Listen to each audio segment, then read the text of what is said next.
Hi there, my name is Ian and welcome to my YouTube channel. Today, we're going to take a look at the hotly anticipated new boxed set from Jethro Tull, Still Living in the Past, a massive, luxurious treasure trove of Tull. Originally released in 1972, Living in the Past was an attempt by Tull and Chrysalis Records to collect the band's various singles and non-album tracks. This meant compiling deleted singles, unreleased studio outtakes and rarities, an entire side of the band's benefit concert at Carnegie Hall in 1970, the Life's a Long Song EP, as well as a few hits along the way. This was of course released after the band's best-selling Aqualung and right on the cusp of the game-changing US Billboard #1 album, Thick as a Brick. It not only provided a comprehensive overview of the band's history, but it also filled in gaps for a lot of long-term fans while acting as an ambassador for newcomers. And just speaking for myself, this is such an important album for me, and I've talked with many people over the years, and especially with the release of this new box, and they've said that they have a similar connection to it. And I think that there's something about, you've just picked up Aqualung and you're really excited about this new band and what they've got coming, and here's this collection of early singles and album tracks and outtakes and rarities that fills that gap in your collection and maybe convinces you to go back and buy things like This Was Stand Up Benefit. So I think it's a really important album, and it's important for a lot of people for a good reason. Something else that I really appreciate about it, and we'll talk about this in a minute, but this new set is even more valuable to me. You get to hear Jethro Tull start off as a pretty good, if eccentric, blues band, and develop into something much more interesting, we'll say. I like the overview, I like the trip through the ages, and it's just a great collection of songs and recordings in general. So let's talk about the new version. And, obviously I do have an opened copy of this. I had forgotten that I had ordered two, but don't worry, I already have a buyer for this. Still Living in the Past greatly expands the original double LP version and adds another 30 minutes or so to its runtime. This entails combining both US and UK track variants along with additional B-sides, both versions of the single Teacher, and the planned but canceled Lick Your Fingers Clean single. This takes an already comprehensive collection and makes it quintessential. And to top it all off, it's been lovingly and deftly mixed and restored in stereo and 5.1 surround sound by Steven Wilson. And as an added bonus, we also get his mix of the historic Carnegie Hall 1970 concert, which, as you know, occupied side 3 of the original album. This is supplemented by a flat transfer of the original album reels, combined US and UK versions, nearly an hour of unreleased and fascinating vintage mixes, as well as a selection of the band's promotional films. We may need to call an exorcist because my head is spinning, but the only thing possessing me is a deeper love and appreciation for the early years of Jethro Tull, so maybe hold off on the holy water for now. For the following video review, I'm going to talk about the new mixes as well as the extra goodies included, with a focus on the Blu-ray disc. I've been saying for years that it's time Tull adopted Blu-ray and joined the ranks of King Crimson as well as bands like XTC for the boxed set on a disc presentation. This is exactly the kind of embarrassment of riches I've always hoped for, and while many of what's included here has been previously issued, it's great to have it all compiled in one place and easily accessible by a touch of the button. The content included on the Blu-ray disc is also on the CDs as well, but it's presented in a slightly different way, and I'll try to indicate what that is and where, as I know that some of you are not Blu-ray converts, as I am. First, let's talk about the packaging. Of course, this continues the much-lauded book set format, including a lavish 100-page book with rare photos and a Martin Webb-penned interview with Ian Anderson. Also included is a track-by-track annotation by Ian Anderson, much of which is reprinted from older box sets, an interview with promo film director Piers Bedford, lyrics, as well as detailed recording and release info for the tracks. What's conspicuously absent for me, however, are any notes from mixing engineer Steven Wilson. This is where I offer my first criticism. Since this set offers groundbreaking new AI-assisted upmixes of songs previously mixed only in mono, I think the lack of Wilson's notes on the creation of these mixes is a glaring oversight. It's also not clear to me how many songs are AI-assisted upmixes or the processes of how that's done, though I do have a good idea, given that I have experimented with stem separation as well as demix tech in the past. But more on that later. I also think some perspectives from the other guys in the band is sorely lacking. We get Ian's thoughts and feelings in the book. Many of them are reprinted from older sets, but those boxes also had notes from guitarist Martin Barr, bassist Glenn Cornick, pianist John Evans, as well as others involved. However, since I own those sets, I'm not going to complain too much, and instead I'll carry on showering praise instead. So first off, let's discuss the new mixes. Included in the original album sequence, we have something like 15 new mixes. A song for Jeffrey, one for John G, Love Story, Teacher, both US and UK versions, By Kind Permission Of, and Dharma for One, live at Carnegie Hall. Lick Your Fingers Clean, Locomotive Breath, and the Locomotive Breath Unplugged mix. There's also a number of non-indicated upmixes, The Witch's Promise, Dr. Bogenbroom, From Later, as well as Nursey. While not explicitly indicated, these are clearly new AI-assisted upmixes. And of course, I'm referring to Witch's Promise as well as the Life's a Long Song EP tracks. So you might be asking yourself, what does this mean? With new machine learning technology, audio engineers can now take a mono or stereo source and extract individual instrument stems and create a new mix from there. While I was skeptical at first, they sound absolutely convincing to me. Take Witch's Promise, for instance. As this is a song that's been left off prior box sets due to missing multitracks, it's become something of a lost Tull song for me. Not anymore. It's now slotted into the album's main tracklist, and this mix sounds absolutely incredible. It's maybe not as immersive or creative in its panning as a proper remix from the multitracks could be, but I'd rather have it than not. Ditto on One for John G, which I think is one of the biggest discoveries of the set for me. I used to discount it, but now I'm enjoying what a nice little jazzy tune it really is. This is absolutely groundbreaking tech and simply unthinkable just a few years ago. While many people understandably fear or have anxiety surrounding AI, this is not anything generative or harmful. In fact, I see this as very good use of the tech. Now, why can't I get AI to cut my grass and be a nice boy? But I digress. Steven Wilson has released a statement on his Facebook page explaining the reason for the new 2025 updates on his existing mixes. It was an attempt to get them closer to the Living in the Past 1972 mix versions, and this certainly holds a lot of water. Take Locomotive Breath 2025, for instance. It's a lot thicker on the bottom end, and the extra heaviness and punchiness on the drums is much more in line with the classic radio versions. I also hear a lot more piano in the mix, some more higher end notes that just kind of punch through, especially in the back speakers. I like this change very much, as I always thought that the 2011 mix on the Aqualung box set was really good, but a bit of a departure from what I was used to.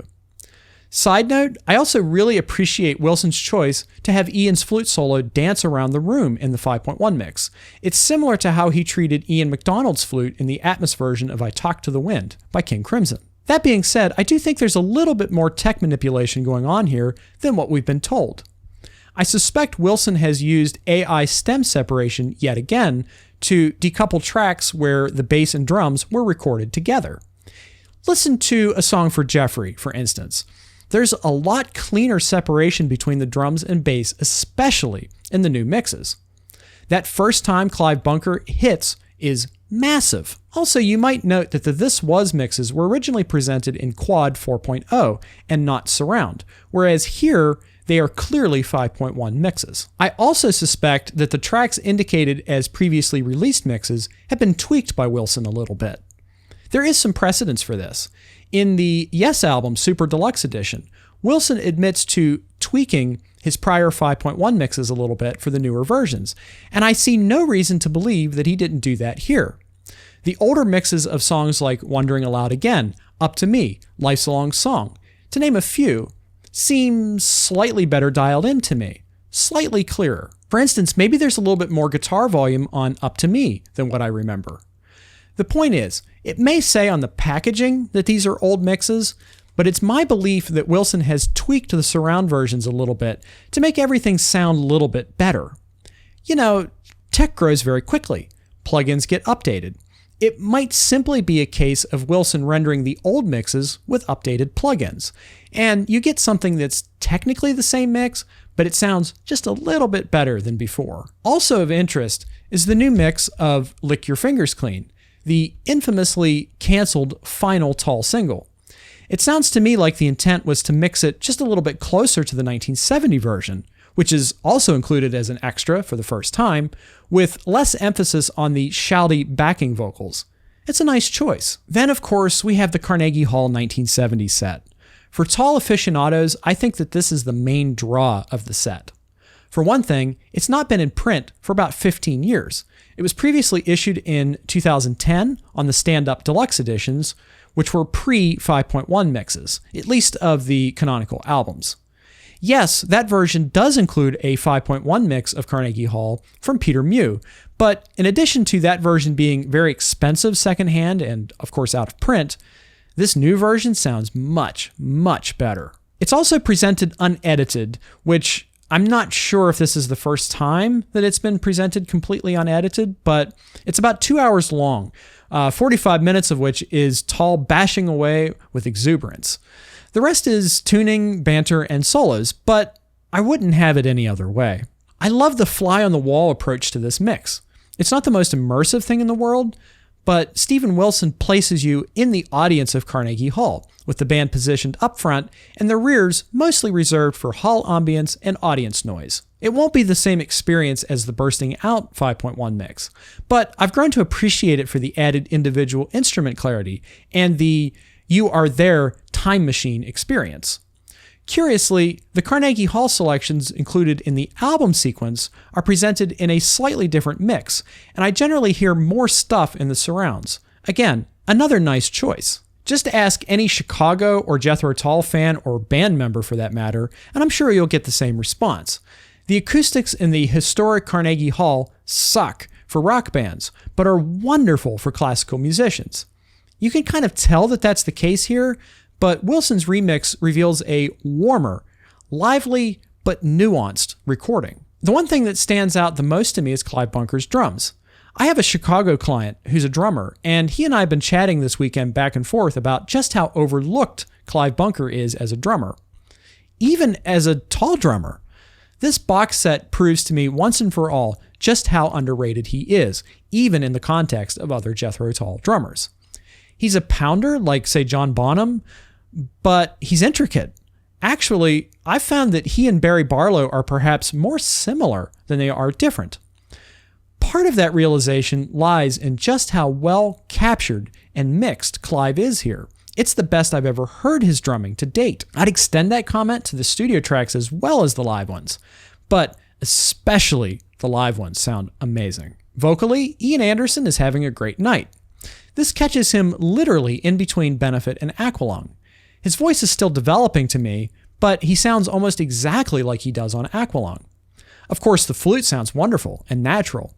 I also enjoy the decision to leave his stage banter in. It's a distinct contrast to the later years where every bit of stage banter that Ian Anderson had was prepared, but I do enjoy the more chaotic, Roy Harper approach to his song introductions that we hear here. How can one do anything but smile as he's doing those New York accent impressions? Glenn Cornick's bass is nice and fat and present. It's perfectly dialed in, too. You can feel it and hear it at the same time, which is what I want from a bass track. I'm also impressed with how natural sounding John Evans' piano and organ sounds are here. The only person underserved by the mix a little bit is maybe Martin Barr. He's clear and certainly discernible, but sometimes I feel the drums dominate the mix a little bit. Now, this is a bit of a departure from the usual guitar-centric Wilson treatments, but once I got used to it, I felt it was okay. The Carnegie Hall 1970 show is especially a treat for me after the Tanglewood 1970 mix on the Benefit set. Tanglewood is not my favorite 1970 Tull performance to begin with, but it's further marred by piano distortion problems that had to be dealt with in a kind of compromising way using software plugins. That's still a very good set because it's a video document, but I like Carnegie Hall so much better. It's got a better set list for me. A Song for Jeffrey and To Cry You a Song are burners here. They tear the roof off the sucker, to quote George Clinton, and are much more energized than their studio counterparts. Yes, the solos sometimes do go on for years and years, especially that drum solo, but that's just the way it was back then. And as a historian, I want that stuff presented unedited. Now, back to CD1. CD1 is labeled as original mixes, remixes, edits, and demos. I personally haven't spent much time with this disc yet, but at the same time, I don't really need to. It's a combination of the flat transfer original album reels, included in full on the Blu-ray, with some unreleased treats sprinkled in. Wisely, the Blu-ray presents the flat transfers complete, and the bonus unreleased original mixes are presented as their own program. To me, the vintage bonus mixes are just that, tasty little extra morsels for the Tull aficionados. But they are absolutely worth taking a look at. The original mix of Inside has a false fade-out, for instance, not present on any version. We also get the vintage mix of the original version of My God, which Ian alludes to on the Carnegie Hall concert. We also get Wondering Aloud Again, acoustic demo, the 1970 mix of Lick Your Fingers Clean, the censored single version of Locomotive Breath, and a few other exclusive goodies. Some of this stuff falls under the Listen Once banner, but that's fine.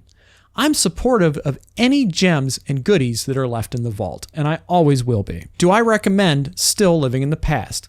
Absolutely yes. If you've watched this much of the video, then this is for you. It may not be for you if you own the original 4 box sets, but to me, there's enough unique and interesting stuff here to make it worthwhile for both the casual and obsessive fan alike.